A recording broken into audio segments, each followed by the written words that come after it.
A few moments later. Bro first ನಾನು ತಗೊಂಡಾಗ 20-18 mileage ಬರೋದು, ಇವಾಗ 13-14 ಬಂದೈತೆ ಬ್ರೋ. ಬೇಸತ್ತ ಹೋಗಿದೀನಿ ಬ್ರೋ. ಅತ್ಲಾಗೆ ಕೊಟ್ಬಿಡೋಣ ಅನ್ಕೊಂಡಿಮ್ ಬ್ರೋ. ಅತ್ಲಾಗೆ ಆನೆ ಸಾಕ್ತಂಗಾಗೈತೆ.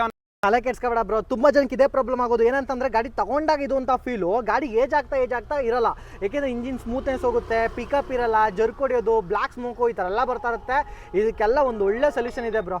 ಏನ್ ಗೊತ್ತಾ, ಸಿಂಪಲ್. ನಿನ್ ಗಾಡಿ ತಗೊಂಡ ಸೇಮ್ ಶೋರೂಮಲ್ಲಿ ಯಾವಾಗ ತಗೊಂಡೆ ಅದೇ ಫೀಲ್ ಬೇಕು, ನಿನ್ಗೆ ಒಳ್ಳೆ ಮೈಲೇಜ್ ಬರ್ಬೇಕಾ. ಸೊ ಈ ಒಂದು ಪೇಷಂಟ್ ನ ಒಳ್ಳೆ ಡಾಕ್ಟರ್ ಹತ್ರ ತೋರಿಸ್ಬೇಕು ಬ್ರೋ. ಎಲ್ಲಿದಾರ bro doctor? ತಲೆ ಕೆಡ್ಸ್ಕೊಬೇಡಿ ಬ್ರೋ, ಒಂದ್ ನಿಮಿಷ ಇರಿ. ಯಾರಿಗೆ ಫೋನ್ ಮಾಡ್ತಾ ಇದೀರಾ ಬ್ರೋ? ಈ ಪೇಷಂಟ್ ನ ತೋರ್ಸಕ್ಕೆ ಒಳ್ಳೆ ಡಾಕ್ಟರ್ ಇದಾರೆ, ಆ ಡಾಕ್ಟರ್ನೇ ಕರೆಸ್ತೀನಿ ರೀ. ಇಲ್ಲಿಗೆ ಬರ್ತಾರ ಬ್ರೋ ನಾವು ಇರೋ ಜಾಗಕ್ಕೇನೆ?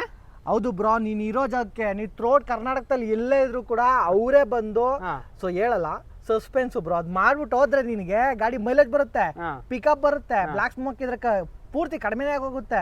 ಮೈಲೇಜ್ ಅಂತೂ ಇವಾಗ ಸಿಟಿಲಾದ್ರೆ ಬ್ರೋ 18 ಬರುತ್ತೆ, ಹೈವೇ ಆದ್ರೆ 22 ಬರುತ್ತೆ. ಈ ಗಾಡಿ ಇವಾಗ ಓಡಿಸಿದ್ರೆ ಸಿಟಿ ಒಳಗೆ ನಿನ್ಗೆ 11 ಬರುತ್ತೆ, ಹೈವೇ ಆದ್ರೆ ಒಂದು 14-13 ಬರುತ್ತೆ. ಬಟ್ ನಾನು ಹೇಳಿರಿ ಡಾಕ್ಟರ್ ತೋರ್ಸಿದ್ರೆ ಅರೌಂಡ್ 20-22 ಮೈಲೇಜ್ ಬರುತ್ತೆ bro. 1 hour later.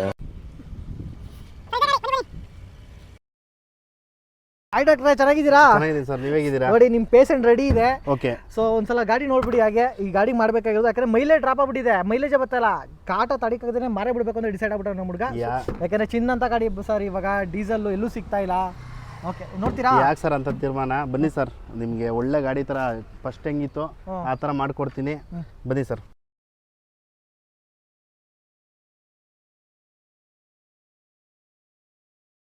A few moments later. Sir decarbonisation ಯಾವ ತರ ವರ್ಕ್ ಆಗುತ್ತೆ ಈ ಗಾಡಿಗಳಿಗೆ, ಅಂದ್ರೆ ಐ ಮೀನ್ ಕಾರ್ಗೆ ಯಾವ ತರ ಅಂತ ಹೇಳ್ತೀರಾ ಪ್ರಾಕ್ಟಿಕಲ್ ಆಗಿ? ಸರ್ ಏರ್ ಫಿಲ್ಟರ್ ಇಲ್ಲಿ ಬರುತ್ತೆ, air filter. So air filter remove ಮಾಡ್ಬಿಟ್ಟು ಇದು ಇನ್ಲೆಟ್ ಪೈಪು, ಈ ಇನ್ಲೆಟ್ ಪೈಪ್ ಒಳಗಡೆ ಇಂಜೆಕ್ಟ್ ಮಾಡ್ತೀವಿ.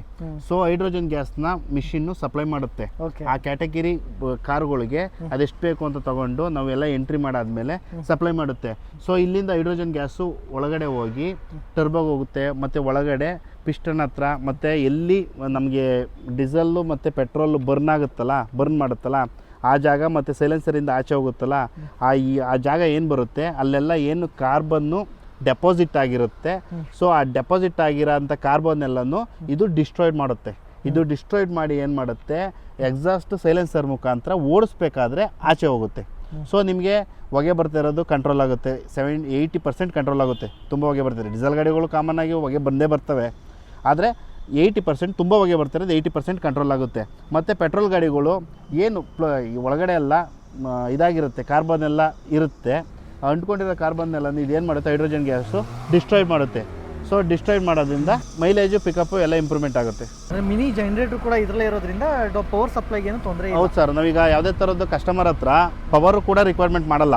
ಯಾಕೆ ಅಂತಂದರೆ ಕೆಲವೊಬ್ಬರು ಸೆಕೆಂಡ್ ಫ್ಲೋರು ಥರ್ಡ್ ಫ್ಲೋರಲ್ಲಿ ಇರ್ತಾರೆ, ಪ್ಲಗ್ ಪಾಯಿಂಟ್ ಇರಲ್ಲ, ಆಮೇಲೆ ಕೆಲವೊಂದು ಮನೆಗಳಿಗೆ ಅರ್ಥಿಂಗ್ ಇರುತ್ತೆ, ಅದು ಕರೆಕ್ಟಾಗಿರಲ್ಲ. ಸೊ ಈ ಥರ ಇಶ್ಯೂಗಳು ಬರುತ್ತೆ ಅಂತ ಅಂದ್ಬಿಟ್ಟು ನಾವೇ ಮಾಡಿದ್ವಿ, ಜನ್ರೇಟ್ರು ಜೊತೆಗೆ ಇಟ್ಕೊಂಡಿರೋದ್ರಿಂದ. ಸೊ ಜನ್ರೇಟ್ರು ಪವರ್ ಸಪ್ಲೈ ಮಾಡುತ್ತೆ ಮಿಷಿನ್ಗೆ. ಸೊ ಮಿಷಿನ್ನು ಇಲ್ಲೆಲ್ಲ ನಾವು ಇದು ಮಾಡಬೇಕು. ಯಾವ ಥರ ಅಂತಂದರೆ ಈ ಗಾಡಿ ಯಾವ ಕ್ಯಾಟಗಿರಿ, ಹ್ಯಾಚ್ ಪ್ಯಾಕಾ, ಸಿಡನ್ನ, ಟ್ರ್ಯಾಕ್ಟ್ರಾ, ಅಥವಾ ದೊಡ್ಡ ದೊಡ್ಡ ವೆಹಿಕಲ್ಗಳು ಏನು ಬರುತ್ತೆ, ಲಾರಿ ಎಲ್ಲ ಹೇಳಿ ಸರ್. ಸರ್ ನೋಡಿ, ಬುಲೆಟು, ಟೂ ವೀಲರು ಒಂದು ಕ್ಯಾಟಗಿರಿ ಬರುತ್ತೆ, ಆಟೋ ಎಲ್ಲ, ಮತ್ತು BMW ಮತ್ತು ಆ ಥರ ಕಾರ್ ಕ್ಯಾಟಗಿರಿನೇ ಸಪ್ರೇಟ್ ಬರುತ್ತೆ. ಮತ್ತು ಬಂದ್ಬಿಟ್ಟು ಬಸ್ ಕ್ಯಾಟಗಿರಿ, ಮತ್ತು ಟ್ರಕ್ಕು, ಟ್ರ್ಯಾಕ್ಟರು, ಮತ್ತು JCB, ಈ ಥರ ಎಲ್ಲ category ಗಾಡಿಗಳ್ನು up to 100 to 10,000 cc ವರೆಗೂ ಈ ಮಿಷಿನ್ಗೆ ಕೆಪಾಸಿಟಿ ಇದೆ. ಇದು ಅಷ್ಟು 100 cc ಇಂದ 10,000 cc ವರೆಗೂ ಅಪ್ ಟು ಇದು ಮಾಡುತ್ತೆ, ಹೈಡ್ರೋಜನ್ ಗ್ಯಾಸ್ನ ಸಪ್ಲೈ ಮಾಡುತ್ತೆ. ಸೊ ಕಾರ್ಬನ್ನ ರಿಮೂವ್ ಮಾಡಿಕೊಡುತ್ತೆ, ಡಿಕಾರ್ಬನೈಸೇಷನ್ ಮಾಡಿಕೊಡುತ್ತೆ ಇದು. ಸೊ ಇದು ಪ್ರೋಸೆಸ್ ಆಗೋಕ್ಕೆ ಎಷ್ಟು ಅವರ್ ಬೇಕು ಸರ್ ಇದು? ಸರ್ 30 to 35 ಮಿನಿಟ್ಸ್ ತೊಗೊಳುತ್ತೆ ಸರ್. 30 to 35 minutes. 35 ಮಿನಿಟ್ಸ್ ಹೌದು. ಏಕೆಂದರೆ 1 ಲಕ್ಷಕ್ಕಿಂತ ಕಮ್ಮಿ ಓಡಿದ್ರೆ ಒಂದು ಟೈಮ್ ತಗೊಳುತ್ತೆ.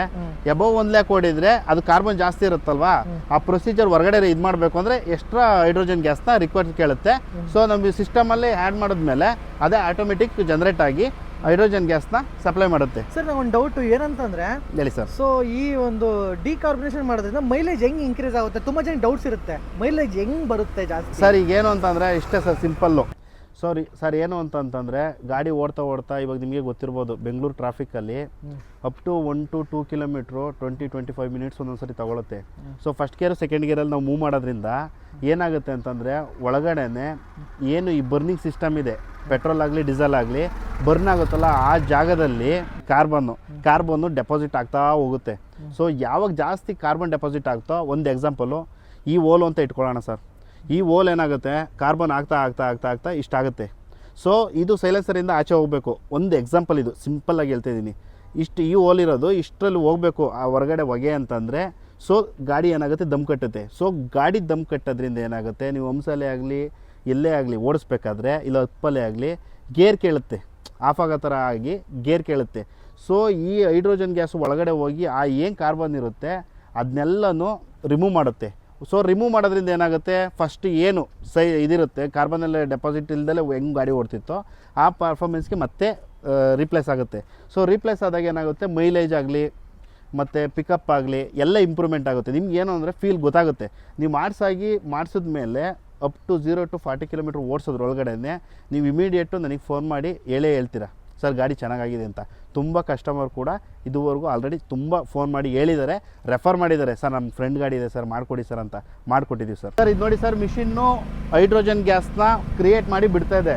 ಸೊ ಹೈಡ್ರೋಜನ್ ಗ್ಯಾಸು ಹೊರಗಡೆ ಬಂದಾಗ ಸ್ವಲ್ಪ ಸ್ಪಾರ್ಕ್ ಆದರೂ ಬ್ಲಾಸ್ಟ್ ಆಗೋ ಚಾನ್ಸಸ್ ಇರುತ್ತೆ. ಸೊ ಅದಕ್ಕೋಸ್ಕರ ಏನಾಗ್ತಿದೆ, H2O ಇದು ವಾಟರ್ ಜೊತೆ ಮಿಕ್ಸ್ ಆಗಿ ಈ ಪೈಪ್ ಮುಖಾಂತರ ಗಾಡಿಗೆ ಹೋಗ್ತಾ ಇದೆ. ಸೊ ಇಫ್ ಏನಾದರೂ ಅಲ್ಲಿ ಸ್ಪಾರ್ಕ್ ಆಯಿತು ಅಂತಂದರೆ ಇಲ್ಲಿ ಬಂದ್ಬಿಟ್ಟು ಕಟ್ ಆಫ್ ಆಗುತ್ತೆ. ಸೊ ನೀವು ಎಲ್ಲೇ ಮಾಡಿದ್ರು ನಾವು ಹೈಡ್ರೋಜನ್ ಏನು ಡಿಕಾರ್ಬನೈಸೇಷನ್ ಮಾಡ್ತೀವಿ, ಯಾವುದೇ ಥರದ್ದು ಎಫೆಕ್ಟ್ ಆಗಲ್ಲ ಯಾರಿಗೂ ಕೂಡ. ಯಾಕೆಂದರೆ ಅಲ್ಲಿ ಸ್ಪಾರ್ಕ್ ಆದ್ರೂ ಕೂಡ ಇಲ್ಲಿಗೆ ಬಂದು ವಾಟರ್ ಜೊತೆ ಕಟ್ ಆಫ್ ಆಗುತ್ತೆ. ಸೊ ಇಮಿಡಿಯೇಟ್ ಮಿಷಿನ್ನು ಆಫ್ ಆಗುತ್ತೆ. ಸೊ ಯಾವುದೇ ಥರದ್ದು ಯಾರಿಗೂ ಏನು ಪ್ರಾಬ್ಲಮ್ ಇಲ್ಲ, ಮತ್ತು ಗಾಡಿಗೂ ಕೂಡ ಯಾವುದೇ ಥರ ಪ್ರಾಬ್ಲಮ್ ಇಲ್ಲ. ಸೊ ಇಲ್ಲಿಂದ ಹೋಗ್ತಾ ಇರೋದು ಹೈಡ್ರೋಜನ್ ಗ್ಯಾಸ್ ಮಾತ್ರ, ಬೇರೆ ಥರದ್ದು ಯಾವುದೂ ಕೆಮಿಕಲ್ ಕಳಿಸ್ತಾ ಇಲ್ಲ. ಸೊ ಆಗಿರ್ಗಳೇ ನೋಡಿದ್ರಲ್ಲ, ಸೊ ನಿಮ್ಮ ಕಾರು ಯಾವುದೇ ಇರಲಿ, ಆಲ್ಟೋಯಿಂದ ಹಿಡಿದು BMW, ಬೆಂಜು, ಇಲ್ಲ ಅಂತಂದ್ರೆ ನೀವು ಎಲ್ಲೋ ಬೋರ್ಡ್, ಸಾರಿ ಒಂದು ಆಫರ್ ಕೊಪ್ಪೋಣ ಎಲ್ಲೋ ಬೋಲ್ಡವ್ರಿಗೆ. ಇವಾಗ ವೈಟ್ ಬೋಲ್ಡವ್ರಿಗೆ ಒಂದು ನಾರ್ಮಲ್ ಆಗಿ ಕೊಡ್ತೀರಾ, ಆಟೋದವ್ರಿಗೆ ಆ್ಯಂಡ್ ಎಲ್ಲೋ ಬೋಲ್ಡವ್ರಿಗೆ ಒಂದು ಬೆಸ್ಟ್ ಆಫರ್ ಕೊಡಿ ಸರ್. ಎಲ್ಲೋ ಬೋಲ್ಡವ್ರಿಗೆ 900 ರೂಪಾಯಿ ಮಾಡ್ಕೊಡೋಣ ಸರ್, 900 ರೂಪಾಯಿ. ಬಟ್ ಏನು ಅಂತಂದರೆ 2 ರಿಂದ 3 ಗಾಡಿ ಇರಬೇಕು ಅವ್ರ ಪ್ಲೇಸಲ್ಲಿ. ಯಾಕೆಂದರೆ ನಾವು ಜನರೇಟ್ರು ಮತ್ತು ಗಾಡಿ ಮೇಂಟೆನೆನ್ಸ್ ಈ ಟ್ರಾಫಿಕ್ ಒಳಗಡೆ ರೀಚ್ ಆಗಬೇಕು ಅಂದರೆ ಅಟ್ಲೀಸ್ಟ್ ಒಂದು 2-3 ಗಾಡಿ ಇದ್ದರೆ 900 ರೂಪೀಸ್ ಮಾಡ್ಕೊಡೋಣ. ಆಟೋದವ್ರಿಗೆ 700 ರೂಪೀಸ್ ಮಾಡ್ಕೊಡೋಣ ಸರ್. ಬೈಕಿಗೆ 400 ರೂಪೀಸ್ ಮಾಡ್ಕೊಡೋಣ ಸರ್.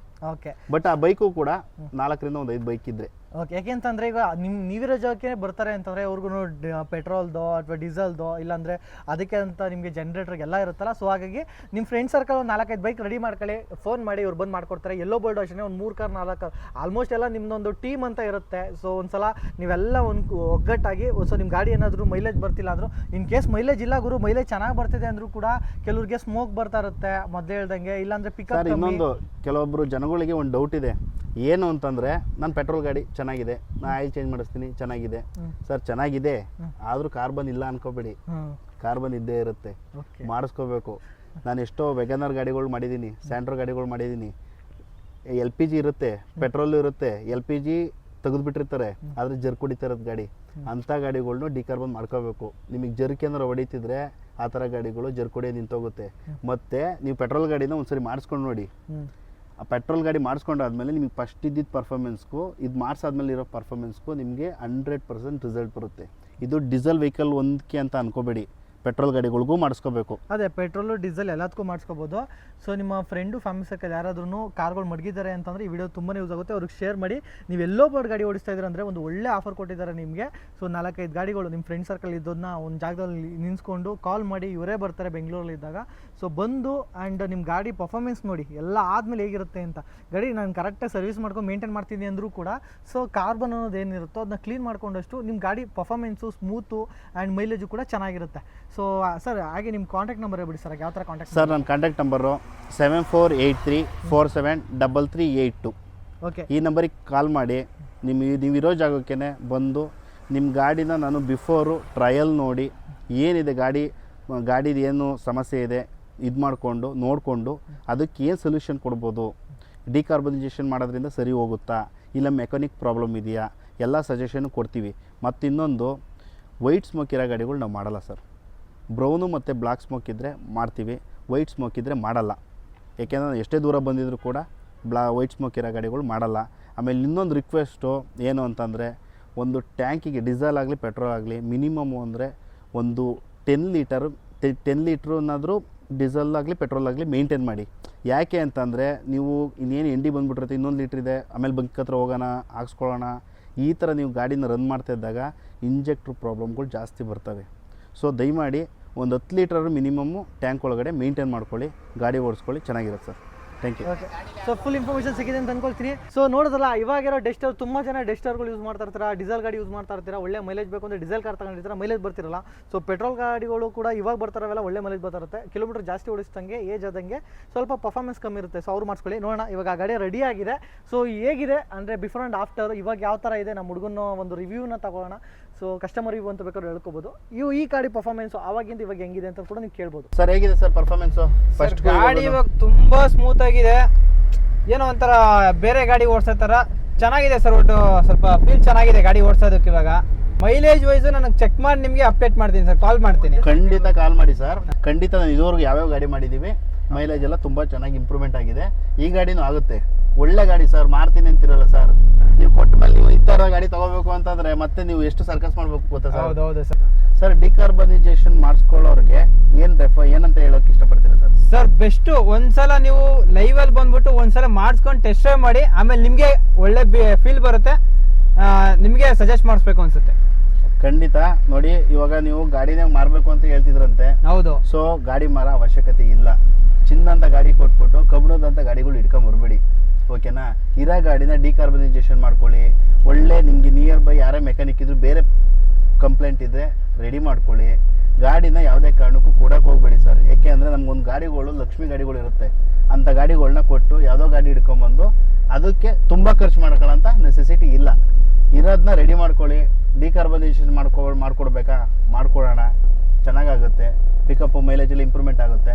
ಸರಿ, ಇವಾಗ ಮಾಡ್ಕೊಂಡಿದ್ದೀರಾ, ನನಗೆ ನೀವು ಕಾಲ್ ಮಾಡಿ ಮೈಲೇಜ್ ಎಷ್ಟು ಇಂಪ್ರೂವ್ಮೆಂಟ್ ಆಗಿದೆ ಅಂತ ನನಗೆ ಹೇಳಿ ಸರ್.